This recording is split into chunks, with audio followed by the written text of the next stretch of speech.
Hi everybody, we're going to start chapter 3 today. The topic for chapter 3 is central tendency.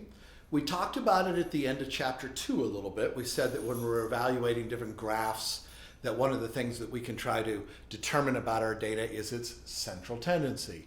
And we just said that was basically where most of the scores were clustered up, where most of the scores were located. So obviously today we have a whole chapter to get into more detail about that. So central tendency is obviously it's a statistical measure, and there are many ways of trying to measure central tendency, but any measure of central tendency is trying to reach two related goals, but two different goals. The first goal of any measure for central tendency is to try to determine where the center of the data is, where most of the data is congregating.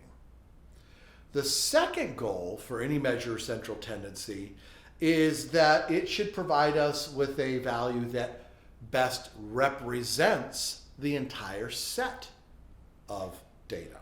So the first goal is that our measure of central tendency, whatever number we get, whatever value we get, should tell us that most of the data is close to that score. And secondly, that value that we get should work as a good ambassador, a good representative for the entire distribution, for the entire set of scores that we're working with. So what I'd like you to do is to, in your books, go to figure 3.1. In a regular textbook, that'd be page 59, so right around that time slot. So pause the video for a second and go dig up figure 3.1. Okay, so if you're looking now at figure 3.1, what we see at the top there are basically three modified histograms.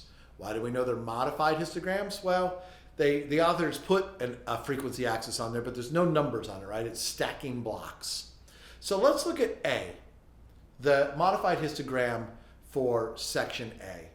What you see there is this set of this modified histogram. Now, without doing any math or anything tricksy, if you were just looking at that graph and I asked you, what number would you pick as central tendency? What number would you pick that would tell us where most of the scores are and that would best represent that distribution? It's a pretty easy question for most of us to answer. 5 is what most of us would pick. That is the most frequently occurring score, so it literally is where the scores are congregating. And within that set of scores, if we said the central tendency is 5 is a pretty good ambassador for all that data. Now let's look over to B. B, we have a negatively skewed distribution, right? For A, we had a normal distribution, in essence, that bell-shaped curve, even though it's in block form.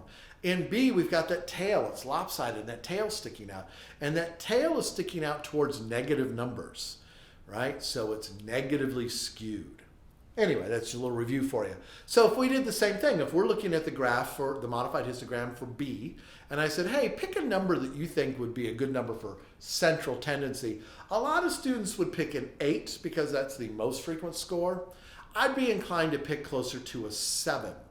While 7 is not the most frequent score, it does a better job of that second goal of moving it over a little bit towards the tail, helps it to represent those scores a little bit better. So 7, somewhere between 7 and an 8, that's a good estimate for central tendency on that.